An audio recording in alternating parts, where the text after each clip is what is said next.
My father stood up in the middle of Thanksgiving dinner, his face red from 3 glasses of bourbon, and pointed at me across the table loaded with food I'd spent 2 days preparing. "You are no longer my daughter," he announced to the entire room. "As of this moment, you're dead to me. You don't exist in this family anymore." The turkey I'd brined for 18 hours sat steaming between us. The homemade cranberry sauce, the herb stuffing, the roasted vegetables, all of it prepared in my own kitchen, served on my own dining table, in my own house in Austin, Texas. My house. The one I'd invited them to. The one they didn't know I owned outright, mortgage-free, at 31 years old. I set down my fork carefully and looked at him. "Okay," I said simply. "If I'm dead to you, then you're trespassing in a dead woman's house. You have 10 minutes to leave before I call the police." My mother gasped. My older sister, Victoria, dropped her wine glass. My younger brother, Ryan, just stared with his mouth open. But I didn't break. Didn't cry. Didn't beg. Because what none of them knew, what they'd never bothered to learn, was that the daughter my father just disowned had been supporting all of them for the past 6 years. And I'd been documenting every single dollar. My name is Camila Reyes, and if you're watching this, stay with me. Because the family that just erased me from their lives was about to discover exactly how much of their lives depended on the daughter they claimed didn't exist.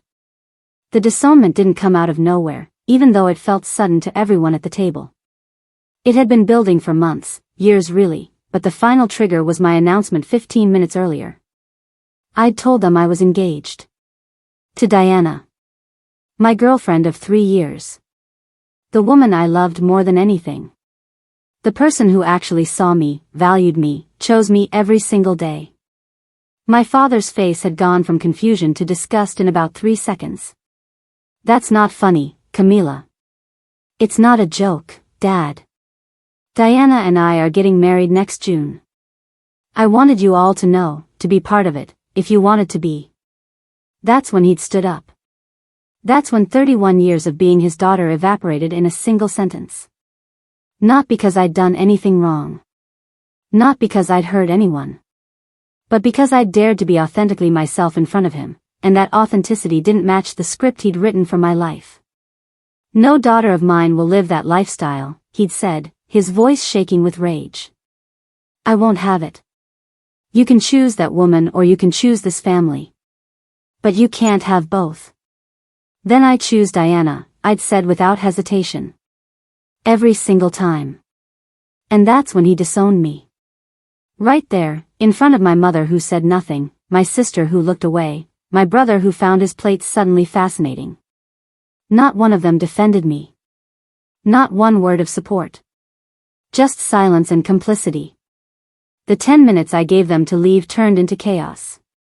My mother started crying, but not for me, for herself. "How could you do this to us, Camila? On Thanksgiving?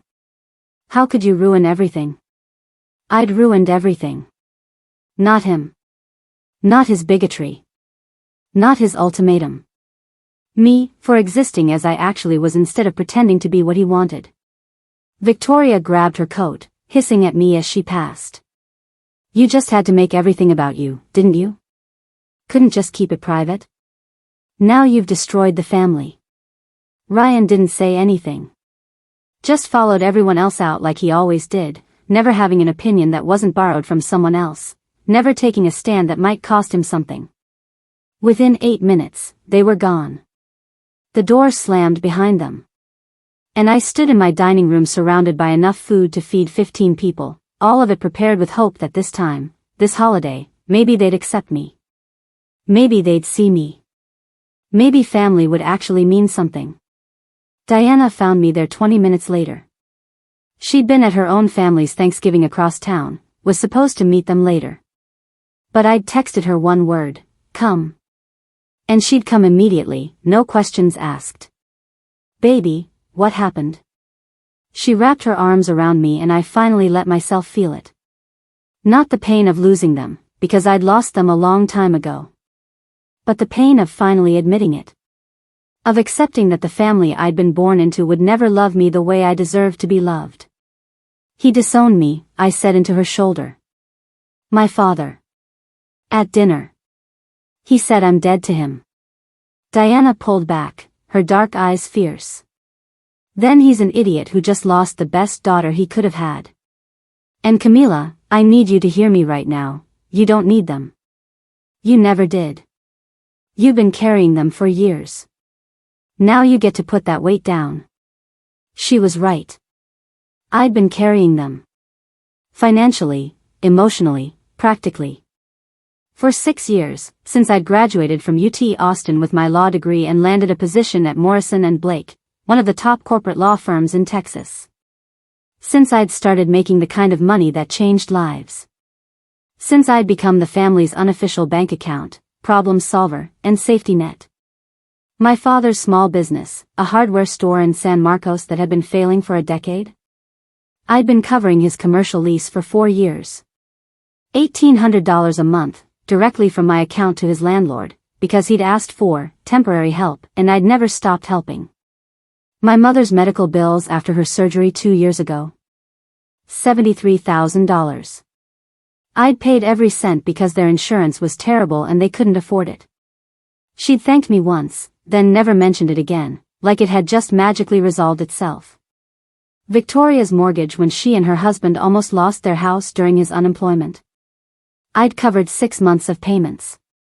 $7,000 total. She'd promised to pay me back soon. That was 3 years ago.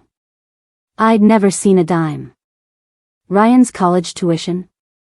I'd paid his last 2 years after he'd maxed out his student loans and our parents couldn't help. $42,000, gone, so he could finish his degree in business management.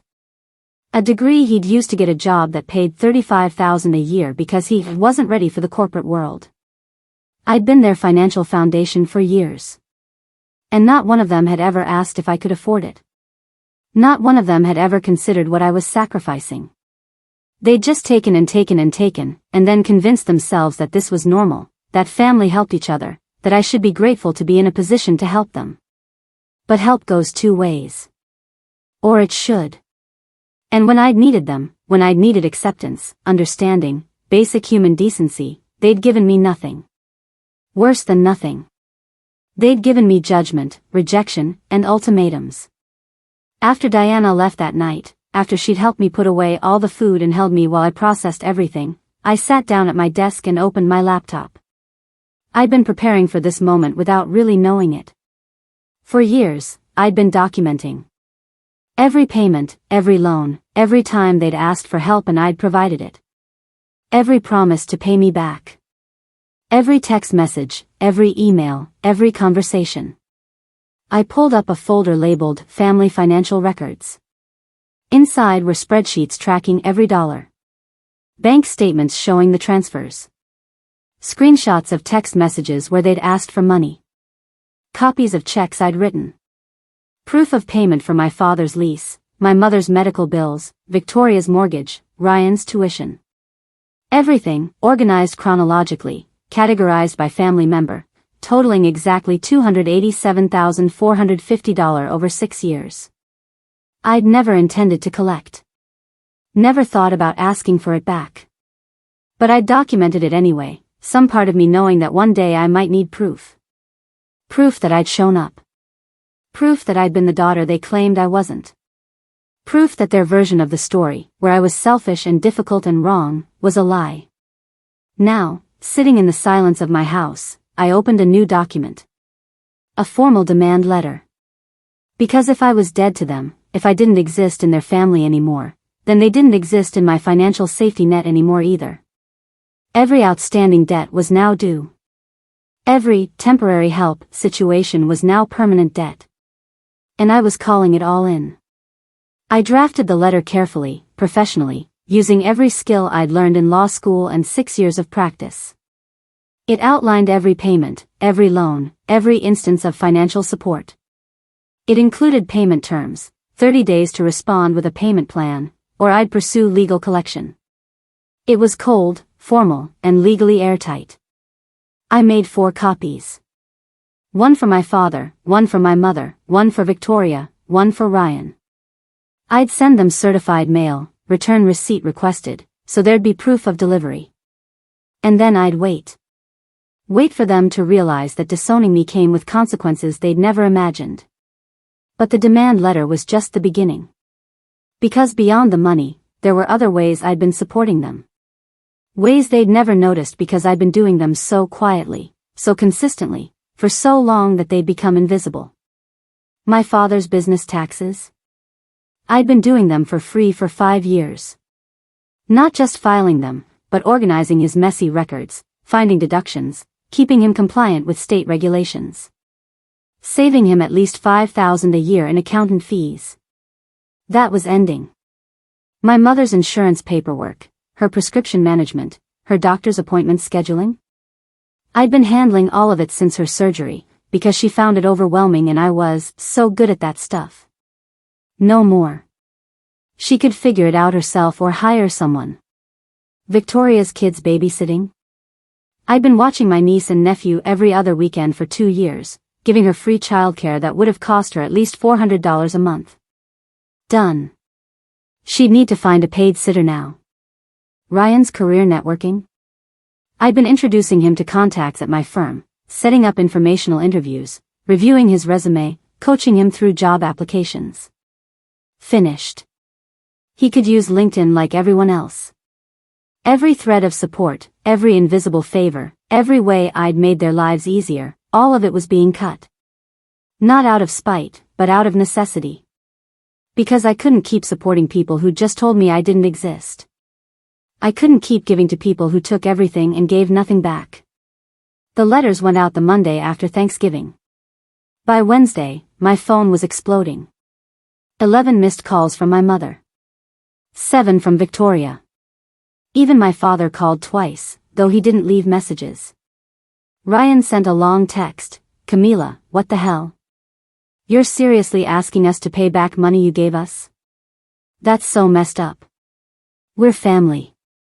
You can't just charge family like we're clients." I replied, "According to Dad, we're not family anymore. I'm dead to you all, remember? So yes, I can charge you. Just like any other debtor. You have 27 days remaining to respond with a payment plan." Victoria's response was more aggressive. "You're really going to destroy us financially because you're mad? This is insane. Mom and Dad can't afford this. You know they can't. Are you trying to ruin their retirement? Their business? What's wrong with you?" I didn't reply to that one. Just screenshot it and added it to my file. Because the answer was obvious. What was wrong with me was that I'd finally stopped accepting their version of reality. Their version where I existed to serve them, support them, fund them, but didn't deserve acceptance in return. Their version where my worth was measured entirely by my usefulness, and the moment I asserted my own identity, I became disposable. My mother's voicemail was the hardest to listen to. She was crying, her voice broken and small. "Mija, please, you have to stop this. Your father, he didn't mean it. He was drunk, he was upset, he'll apologize. But these letters, this demand for money, you're breaking our family. You're tearing us apart. Please, can't we just talk about this? Can't we fix this? I'm your mother. I love you. Please. I love you." The words I'd been waiting to hear for years. But she couldn't say them when I came out. Couldn't say them when I introduced Diana. Couldn't say them when her husband disowned me at our Thanksgiving table. Only now, when I was asking for accountability, when there were consequences for their actions, suddenly love was on the table. Suddenly I mattered. But it was too late. Because that kind of love, the kind that only appears when you need something, when you're trying to manipulate someone back into compliance, that's not real love. That's control. And I was done being controlled. I blocked their numbers. All of them. Then I sent one final email to the family group chat before removing myself from it. "I received your messages. Here's what you need to understand. Dad disowned me. Publicly. In front of all of you. And none of you said a word. None of you defended me. You let him erase me from the family because I'm gay, because I chose to live authentically instead of hiding who I am to make you comfortable. That's not love. That's conditional acceptance based on whether I perform the role you want me to play. I won't perform anymore. I won't pretend. I won't shrink myself. And I won't continue supporting people financially who won't support me emotionally. The demand letters stand. You have 26 days to respond. After that, I'll pursue legal collection. This isn't up for negotiation. This isn't something we need to talk through. This is me setting a boundary that should have been set years ago. I hope you all have a nice life. I know I will. Camila. Then I left the group chat. Deleted the thread. Blocked the family email addresses. Systematically removed every avenue of contact except through my attorney, whose information I'd included in the demand letters. Diana came over that night with Thai food and wine. We sat on my couch, her legs draped over mine, and she asked the question I'd been asking myself all week.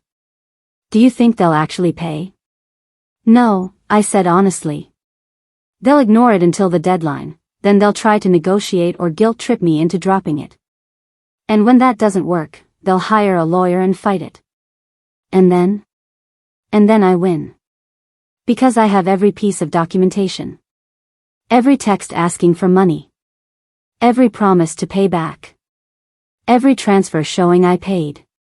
I have an airtight case. They'll lose in court, and it'll cost them even more in legal fees. You really thought this through. I've been thinking it through for 6 years. Every time they asked for help, some part of me wondered what would happen if they turned on me. If they decided I wasn't worth keeping around anymore. I never wanted to use this information. But I'm glad I have it. Diana was quiet for a moment, then said, I'm proud of you. I know that probably doesn't help right now, but I need you to know. You're not doing this because you're petty or vindictive. You're doing this because you finally realized your worth. And that's powerful. She was right. This wasn't about revenge. It was about recognition. Recognition that I deserved better. That I'd given everything to people who gave me nothing back. That I'd been carrying them while they criticized my stride. And now, I was setting them down. Not to hurt them, but to free myself.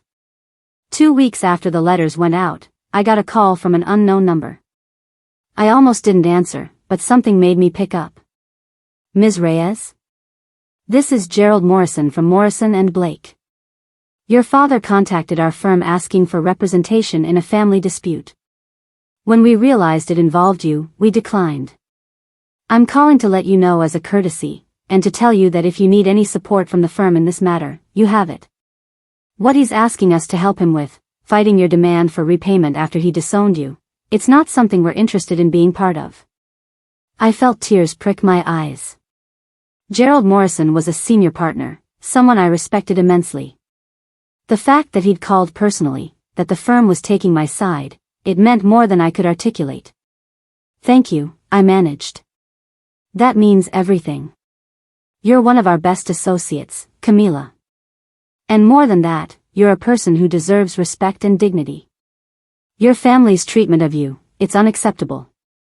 If there's anything we can do, let me know. After we hung up, I sat with that for a long time. My biological family had rejected me. But my professional family, the people I worked with every day, they'd stood up for me without being asked. They'd drawn a line and said, this isn't okay. That's when I realized something crucial. Family isn't just blood. It's not just the people you're born to.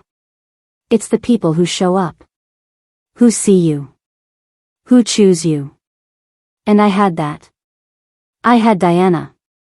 I had friends who'd sent flowers and supportive texts all week. I had colleagues who respected me. I had a life full of people who valued me for who I actually was, not who they wanted me to be. The family that disowned me? They were ghosts now. Echoes of a past I was leaving behind. And the future I was building, the one with Diana and authenticity and boundaries and self-respect, it was worth more than any relationship I'd lost to claim it. The deadline was approaching. 12 days left. And I wasn't backing down. Not this time. Not ever again.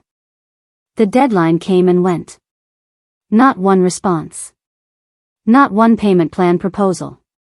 Not even an acknowledgement that they'd received the letters, though the certified mail receipts confirmed delivery to all 4 of them.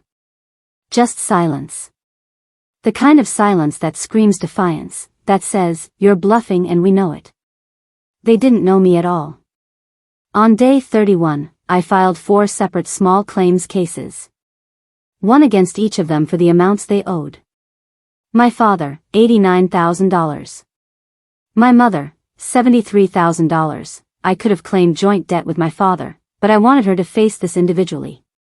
Victoria, $82,450. Ryan, $43,000. The filings were public record.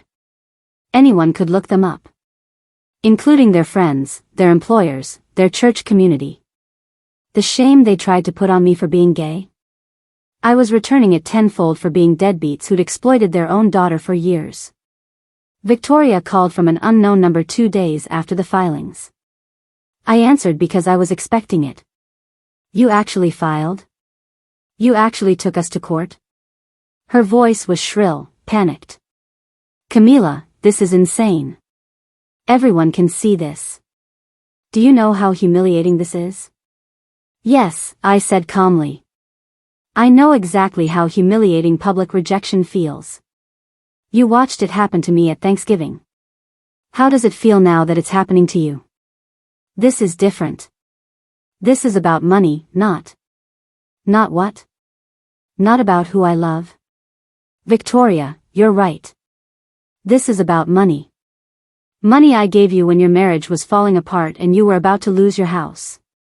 Money you promised to repay. I have the text messages. I have proof. And now you're going to explain to a judge why you think you shouldn't have to keep your promises. We don't have it. You know we don't have $80,000. Then you'll make a payment plan. The court will garnish your wages if necessary. But you will pay what you owe. Because I'm done being the family ATM that everyone uses and no one respects." She started crying. Mom's having panic attacks. Dad's blood pressure is through the roof. Ryan's talking about filing bankruptcy. You're destroying us. I gave you 30 days to respond. 30 days to propose literally any payment plan. You chose silence. You chose to ignore me, thinking I'd back down like I always have. That's not my fault. That's yours. I hung up. Blocked that number too. Because I was done explaining myself to people who would never understand. Who would never take responsibility. Who would always find a way to make themselves the victims of consequences they'd earned. The court dates were set for 6 weeks out. All 4 cases scheduled for the same day, back to back. In the meantime, my life was transforming in ways I'd never imagined. Diana and I set a wedding date. June 15th, at a vineyard in Hill Country. Small ceremony, just 50 guests, all people who actually loved and supported us. Not a single member of my biological family was on the guest list. And I felt nothing but relief about that. My career exploded. Word got around the legal community about what I was doing, standing up to family exploitation. 3 different firms tried to recruit me with significant raises. I stayed at Morrison & Blake, but negotiated a promotion to junior partner and a 30% salary increase. At 31, I was one of the youngest partners in the firm's history. A podcast called Legal Tea reached out, wanting to do an episode on family law and financial exploitation. I agreed, but kept my family anonymous. I talked about patterns, red flags, how to protect yourself from relatives who see you as a resource rather than a person. The episode got over 800,000 downloads. I started getting emails from people all over the country sharing their own stories. You gave me permission to set boundaries. I thought I was crazy for feeling used. Thank you for saying what I've been afraid to say. I wasn't just healing myself. I was helping others heal too. And that, more than any apology my family could have given, made everything worth it. 2 weeks before the court date, my mother showed up at my office. Security called before letting her up, and I almost said no. But something made me agree to see her. One last time. One final chance for her to show me she was capable of growth. She looked smaller than I remembered. Older. She sat across from my desk, hands twisting in her lap, and for a long moment, neither of us spoke. "I'm not dropping the case," I said before she could start. "If that's why you're here." "I know." Her voice was barely a whisper. "I'm not here to ask you to. I'm here to apologize." That surprised me. "Okay. I'm listening." "Your father, he's a stubborn man. A proud man. He was raised to believe certain things, and he can't see past them. But I should have been different. I should have stood up for you. At that dinner, and before that, and for your whole life. I should have protected you from his expectations, his judgment. I should have told you that I loved you no matter what. But I didn't. I stayed silent. And that silence hurt you just as much as his words." Tears were streaming down her face now. Real tears. Not manipulative ones designed to get what she wanted, but genuine grief. "I failed you as a mother. And I'm so sorry." I felt my own eyes burning, but I kept my voice steady. "Why now? Why is this apology coming now, after the lawsuit, after everything?" "Because I've been in therapy. Since Thanksgiving. Your Aunt Rachel, she's the one who convinced me to go. She said I needed to face what we did to you. What I allowed to happen. And my therapist, she helped me see that I've been enabling your father's behavior for 30 years. That I've been sacrificing my children's well-being for his comfort. That I chose keeping the peace over protecting you. And I can't undo that. But I can acknowledge it. I can tell you that you deserved better. That you deserve better now." "I do deserve better," I agreed.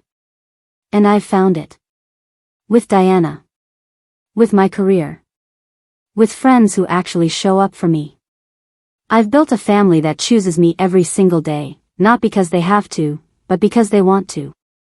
And Mom, I hope you find peace. I hope therapy helps you. But I can't be part of your healing journey. That's work you have to do on your own." She nodded, wiping her eyes. "I understand. And Camila? I'm proud of you. I know I never said it enough, maybe never said it at all. But watching you build this life, stand up for yourself, refuse to be diminished. I'm proud. Even if I have no right to be." After she left, I sat in my office for a long time. That apology, it meant something. Not enough to change the outcome, not enough to rebuild what had been destroyed. But it was something. A small acknowledgement that I hadn't been crazy, hadn't been wrong, hadn't been too sensitive or too difficult or too much. I'd been right. And she could finally see it. The court date arrived on a cold February morning. All 4 of my family members showed up, each with different lawyers. My father looked defiant, arms crossed, refusing to make eye contact. Victoria looked exhausted. Ryan looked confused, like he still didn't understand how we'd gotten here. My mother looked sad but resigned. The cases were straightforward. I had documentation for everything. Text messages, bank transfers, emails discussing the loans, promises to repay. Their lawyers tried to argue that these were gifts, not loans. The judge shut that down immediately.